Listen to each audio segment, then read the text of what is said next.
Hey everyone, Wyatt here from Winnipeg Historical Fencing Club. In this video we're looking at another lesson from Joseph Swetnam. This one's called Another False Play. So we start off with, again, you may join your sword within your enemy's sword, according unto the picture. So a couple interesting things with this line here is it says again. So this could be applying that we're starting the same way we did the last lesson. Last lesson I like to start that feint with a unicorn guard. It doesn't tell us where to start, but I find unicorn guard kind of works best. So if it's telling us to do that again, then that's kind of how you'd start this one, which kind of makes sense because the next little part there says within your enemy's sword. Confusing thing though says according unto the picture. So the only picture we have is actually from an outside guard. So Swetnam could have commissioned another drawing or something, or who knows what, that never got put into the book. But he does say within here. He specifies within. So that's going to be from an inside type guard, which is what his unicorn guard is.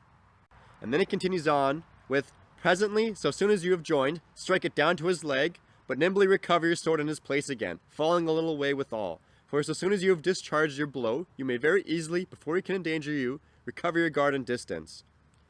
So from here, I find that the unicorn guard itself might be the feint, because it's a very threatening position to be in. So from an outside guard, you go into unicorn guard. This is the feint. As soon as they react, I drop down, cut to the leg. Let's take a look at it. So I think unicorn guard itself is a threat here. That's kind of my feint. So when I switch to a unicorn guard, it's going to draw that reaction. When he starts moving to push aside or parry my unicorn guard or my thrust there, I lunge in, dropping my sword and cutting to the leg.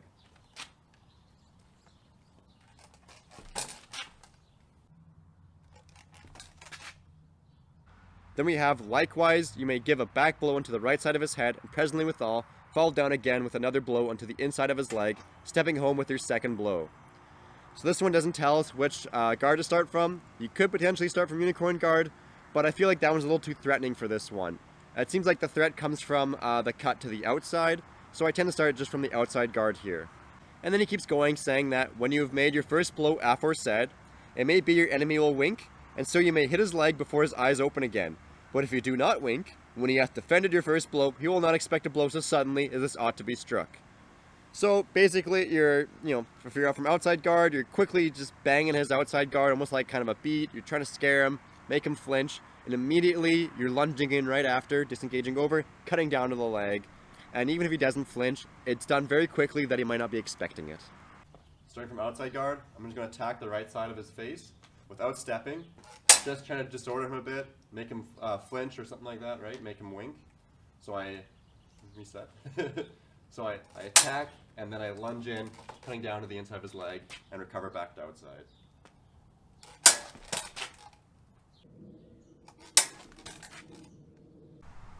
Swetnam finishes by telling us that many doth not allow in their teaching a backsword blow to be stricken at the leg. But I say a man may give a square or forehand blow to the inside of his enemy's leg, and yet very well recover up your sword again before your enemy can endanger you. So he's saying here that leg cuts are pretty dangerous. A lot of people don't teach them. But he's saying here that an inside cut to the leg has a very quick recovery, so it can be done a little safer. So this is pretty true, and we see that in his lessons here. Another interesting thing is a couple lessons later we get what's called another deceit. This one describes the same action of striking towards the right ear, causing him to wink, and then cutting down again to the inside of the right leg. So I'm probably going to skip that lesson entirely because it seems like it's just a repeat of what we've seen here. So that's it for this lesson. Check out Spider Swordsman on YouTube if you want to see some sparring footage. Link posted below in the description. Hope you enjoyed the video. Thanks again for watching.